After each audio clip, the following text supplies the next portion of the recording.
Mary is an occupational therapist from Naples. She works out of Naples. Mary is just sweet. We've worked together for a long time. She is awesome. I learned so much from Mary when I worked. She was the best. I could call, hey, this child's doing this. What can I do? She always has great ideas. We will probably be calling her after we start in things. We were already speaking this morning, and she gave me some good ideas for our classroom over there. So she's wonderful, and she's just really passionate about the kids and helping the families. So Mary, please come. Thank you.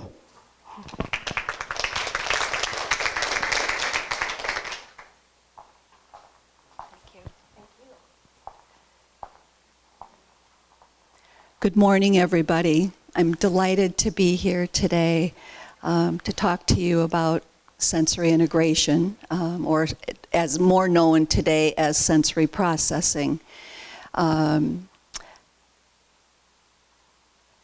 A little bit of my background is I'm an occupational therapist, as Marcy has already told you.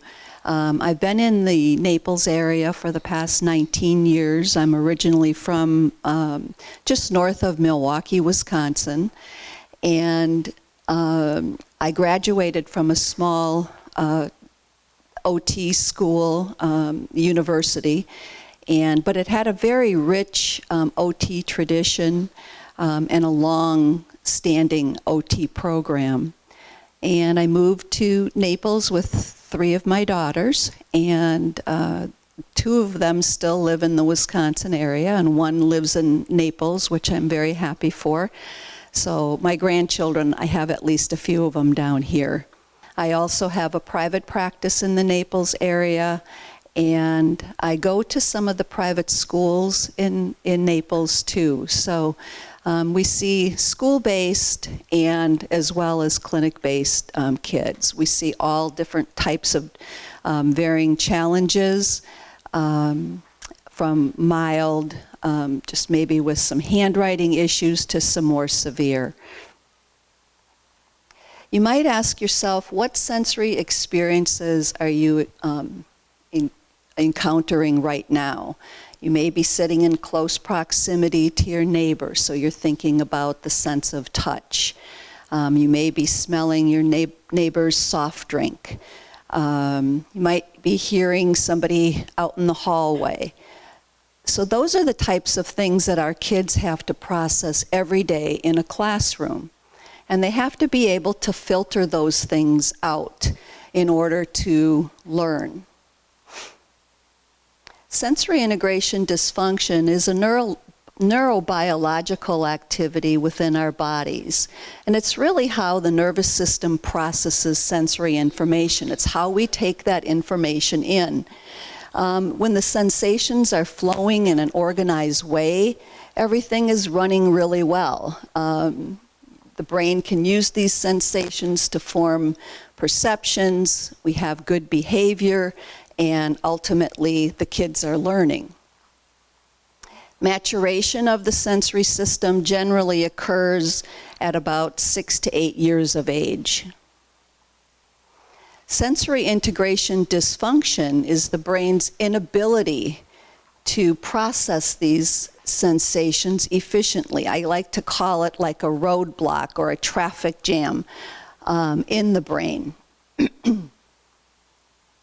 This sensory chart here kind of shows you how you take in the stimulus, whatever that sensory intake is, and then how you have to organize it and analyze it and store it to memory in the brain.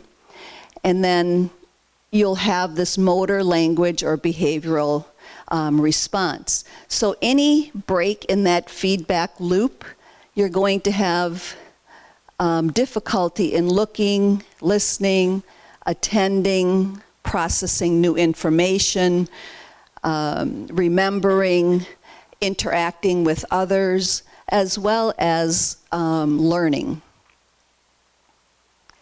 And I also like to show this because this is our central nervous system and how we how our sensory system is the whole bottom of that pyramid. It's kind of like a house. I like to use this analogy. You can have the most beautiful home of 2-3 stories, but if your foundation is poor, it's going to come tumbling down. It's kind of the same thing with this. You have to have a sound and intact sensory system in order to get up this ladder in development.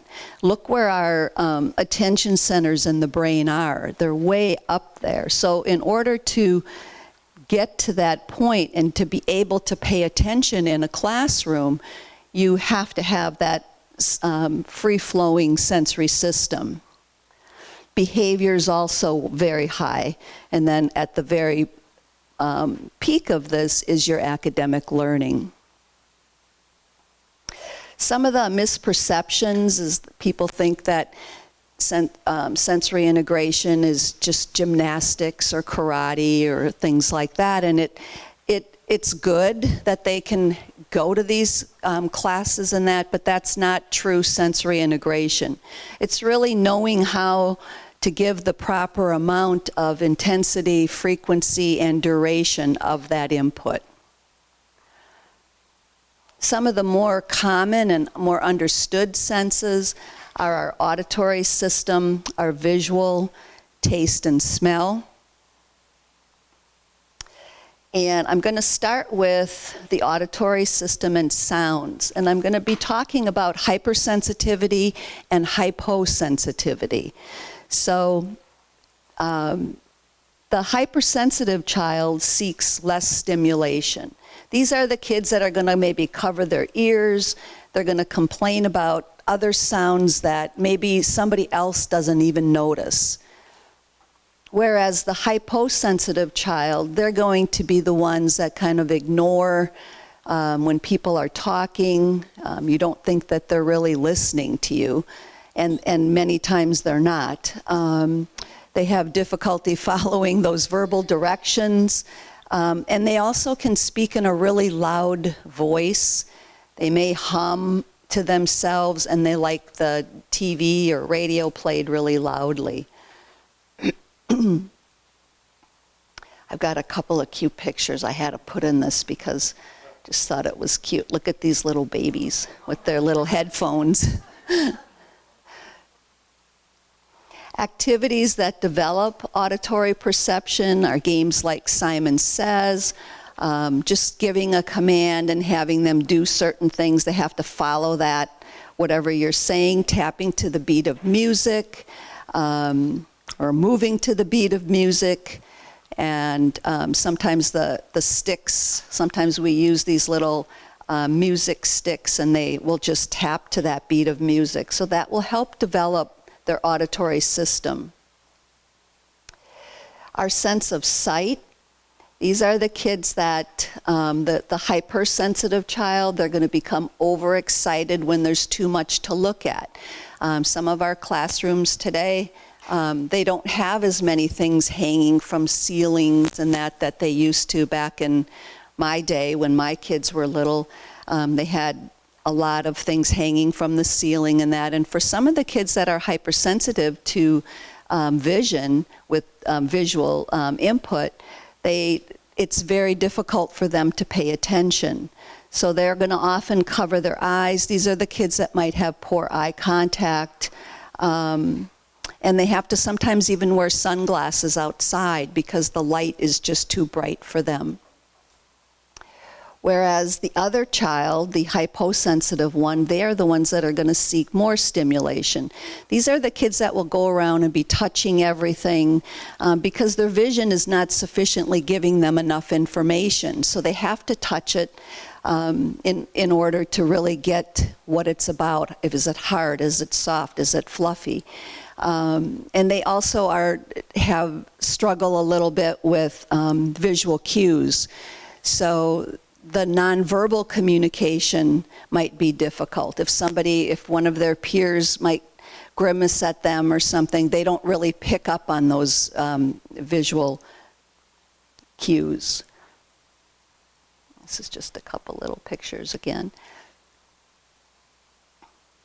Activities that develop visual perception are forms and shapes, such as putting puzzles together, jigsaw puzzles, free-form puzzles,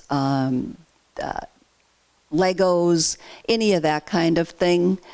Catching a ball, batting a ball, throwing, locating different objects in space. All of that will help develop visual perception.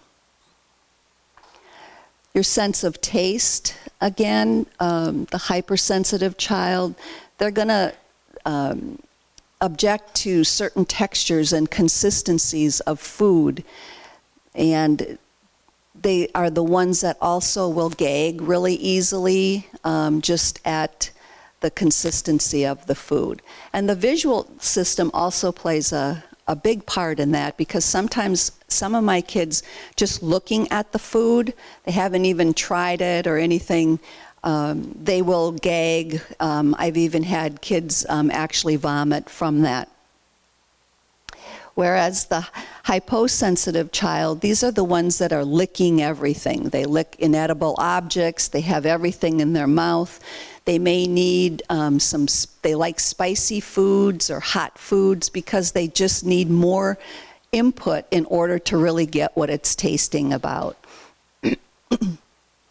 Here's a little guy. He's got a cattail in his mouth. And our sense of smell is a very strong sense. It's probably one of our strongest.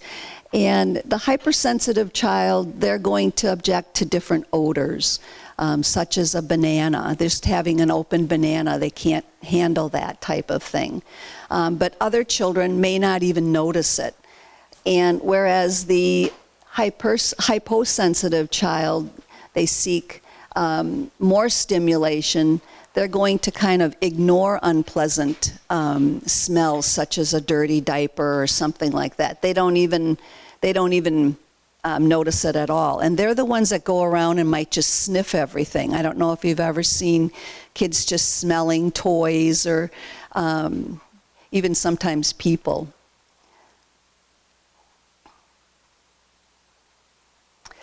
Our special senses I like to talk about, because it's something that we really don't think about, because it just kind of happens automatically. But the first one is proprioception, the tactile system, and the vestibular system. The proprioceptive system kind of gives you an idea, excuse me, of where your body is in space. So right now I know I'm standing up here and you're sitting down.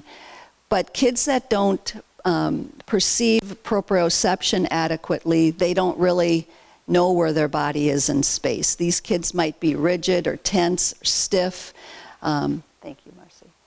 And they may be uncoordinated on playground equipment. They don't really want to even negotiate that type of equipment because they don't have a good body awareness.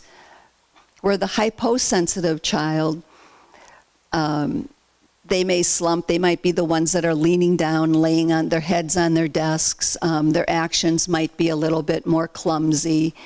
And they bump into things. They twiddle their fingers, they're moving. They just need more information. Here's a little guy getting proprioception all by himself. He's just got his head right on the... And here's one that's got full body. He's buried in the sand. Proprioception problems, when children have serious difficulties, though, with interpreting this input, it can have really strong social implications. Many of these kids, they get deemed as just being, that they're mean and that kind of thing, and they're really not. They just don't know where they are in space, and so people think that they're being willfully disruptive, and they're not. They just can't help it. They're just not processing that information.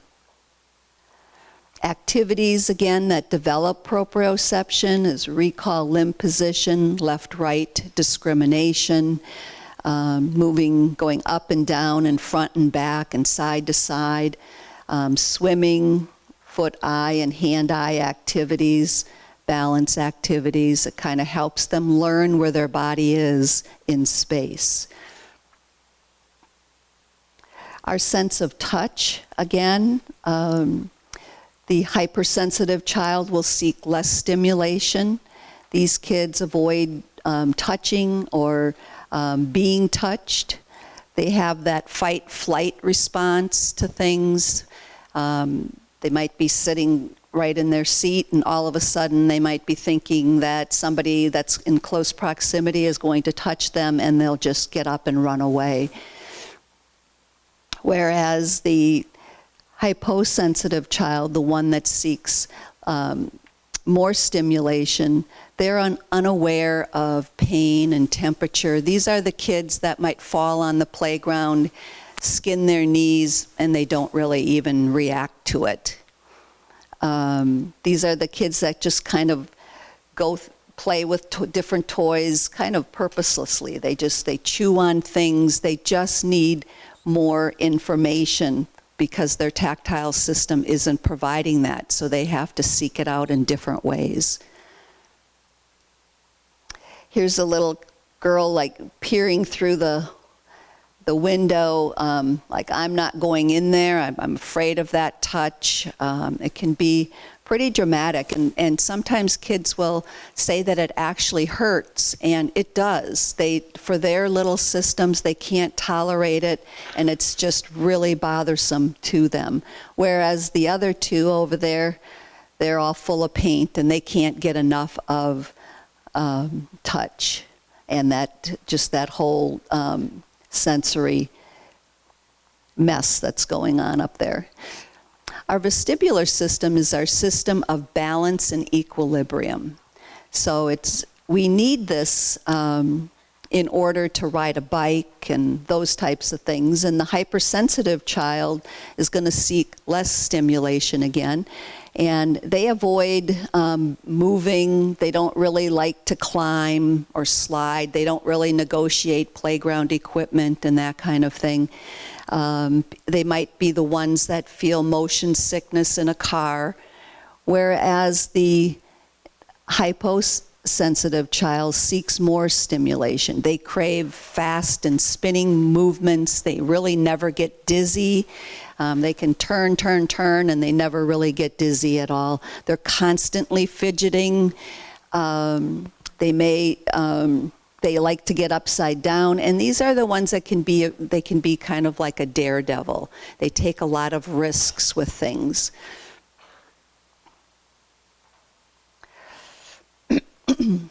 And so many times our kids get labeled as like having ADHD and that kind of thing because they are constantly on the move. And it might be just a vestibular processing disorder and not really truly ADHD. So if you can treat the vestibular system, you will be able to decrease some of this fidgeting and some of this and being able to pay attention. So I like to be able to say that the medication and that kind of thing would have to be like a last resort, because there really are some things out there with the proper type of input that kids can get that they can pay attention in a classroom. Here's the two that are the real daredevils. So children who are hyposensitive need more stimulation, and children who are hypersensitive need less or desensitization. And the critical piece here is to know whether these kids are hypersensitive or hyposensitive. And then that's how you treat them, and you give them the correct information. You give them the correct kind of treatment. We give home programs to parents, because it isn't just being in a clinic for an hour a week that is going to help them. It's what every parent can do as a home program, because that can be done on a daily basis. So when any one of these senses are not working to capacity, they're going to develop or have difficulties in school, home, and even in their social environment. And 80% of children with ADHD are found to have hyposensitivity patterns, where only 20% of kids with ADHD are found to have hypersensitivity. So my kids in the autism spectrum are pretty hypersensitive. How to reduce some of this overload, that's really important too. You have to be able to, because some kids that don't even have, just neurotypical kids can have overload. They might just have a real sensory temperament. They have a sensitive temperament. So overload occurs when they have experienced too much stimulation, especially of a kind that they can't tolerate.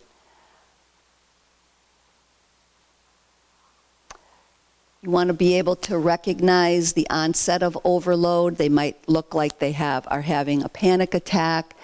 They can get really hyper, or they can just completely shut down.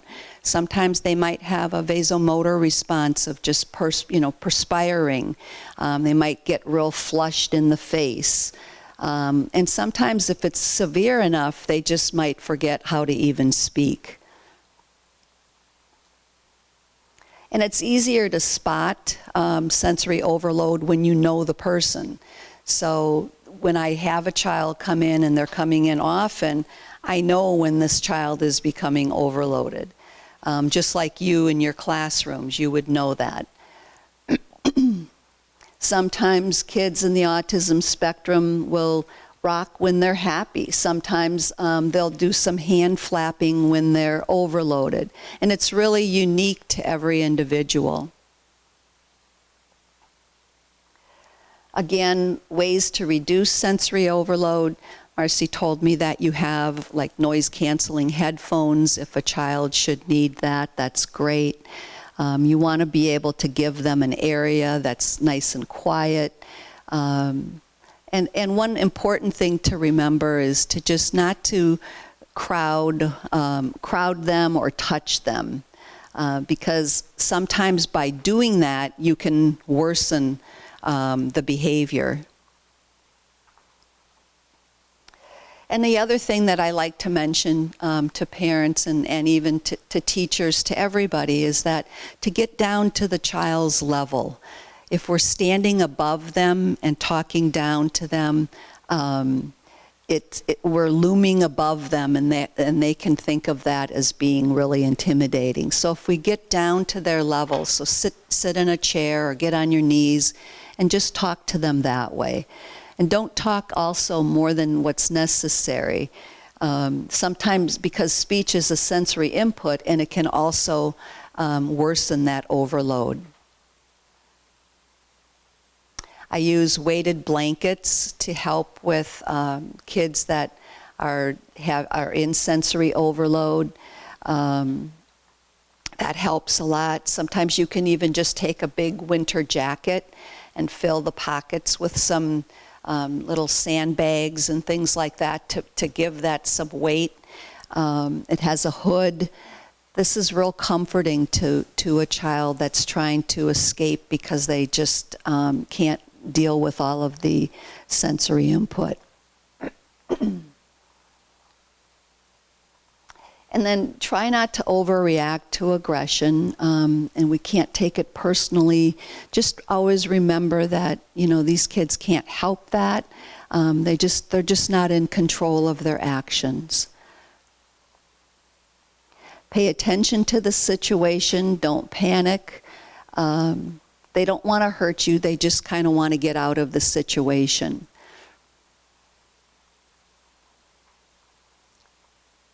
And after calming down, many times kids will get really, really tired and they just want to lay down and they just want to sleep. But they can still be susceptible to overload. So it doesn't mean that we want to start amping it up again. We want to keep it in a nice, calm way. Just continue to try to reduce that stress level.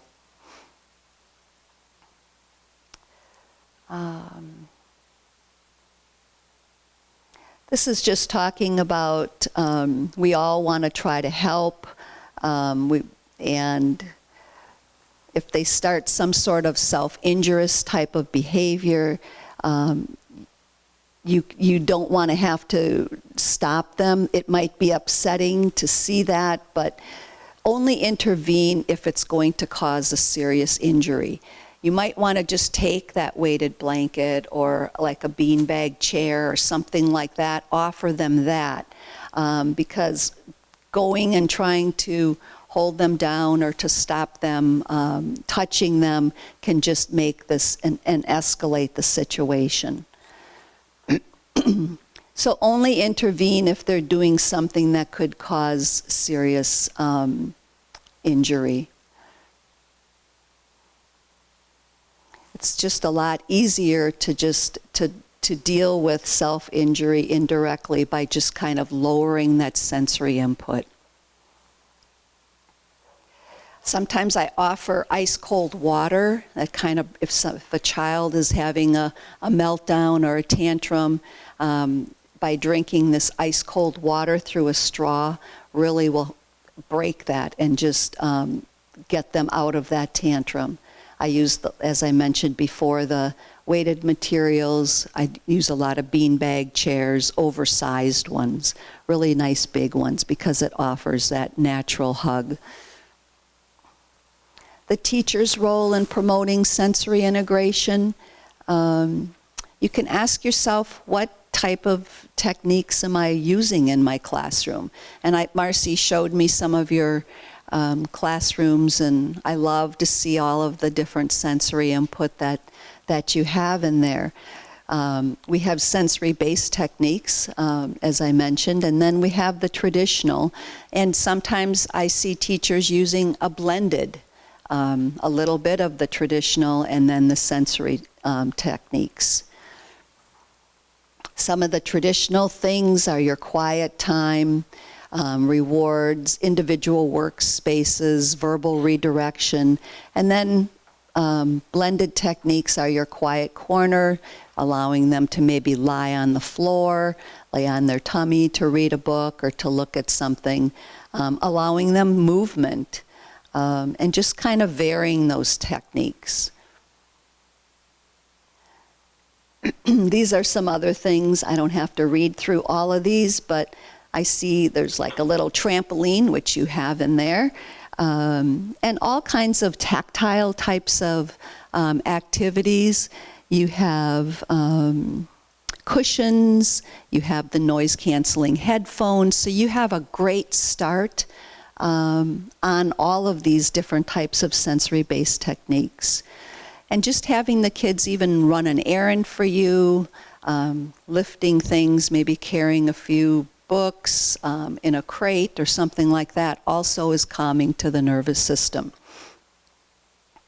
Setting up your classroom, I just have a couple of different classrooms here. There's that little quiet corner that I was talking about. And having, and this little one's in an overstuffed chair. They're reading. It doesn't always have to be just sitting at a table. These are some different seating considerations. I use a lot of the malleable cushions that you can put right on a chair. Sometimes the ball chairs are really nice. And one thing that I'm doing a lot with right now in a lot of the schools is a standing desk. Some kids just need to stand, and they stand right here and do their work. Their desk is still there, and what teachers are doing is they're putting maybe one or two of them in their classroom, depending upon how many of these kids need to stand, and then offering it to everybody in the class. So whoever needs it will seek that out. Everybody in the beginning wants, they just all want to try it. But after, the ones that really don't need that, they'll go back to their chair really quickly. And then the other thing is to think about, is the problem really SI related? SI sensory integration tends to be underdiagnosed, but it can occur with other issues. So they can also be confused with other diagnoses, like I mentioned, particularly that ADHD. But not every issue is related to sensory integration either. How should I use my knowledge of SI in the classroom? Consider the possibility of SI-related issues when working to diagnose a difficulty. So Marcy's got a great background in a lot of sensory things. You can talk to her. She can probably give you some ideas. I'm available if you ever want to call me, if you have somebody where you need to make an adaptation or a modification in your classroom. I'd be happy to help. And always remember that everybody benefits from proprioceptive input. So that heavy work type of input, that jumping on that trampoline, will calm the nervous system. And then for the hyposensitive child, if they're a little bit sleepy or something like that, it will bring their energy level up to where it needs to be for learning. So it works well. It's twofold. It works for either or. Occupational therapy can definitely help. But like I said before, we really have to have parents and teachers involved in it too, because you can come to therapy once or twice a week, but it really needs to be done on a consistent basis. And that's why we always give home programs for parents to be doing these activities at home. Some of the things that we look at is gross and fine motor. We're looking at reflex integration, strengthening, desensitization where we need to desensitize. And these interventions can help not only physically, but also socially, behaviorally, and academically. And in your handouts, I gave you some fine motor activities. I gave you some sensory activities. I gave you some of the signs of sensory integration dysfunction. Gave you some general motor problems, some solutions, and then some in-hand manipulation types of activities to develop fine motor. And I like to always go back to this first slides that I had, just talking about how important it is to be able to make that sensory system flow without that break in it. And that the sensory system is really our foundation for higher levels of learning and intellect. Once we get that free flowing to the brain the way that it's supposed to be, kids will be able to learn and be able to pay attention and behave in a classroom.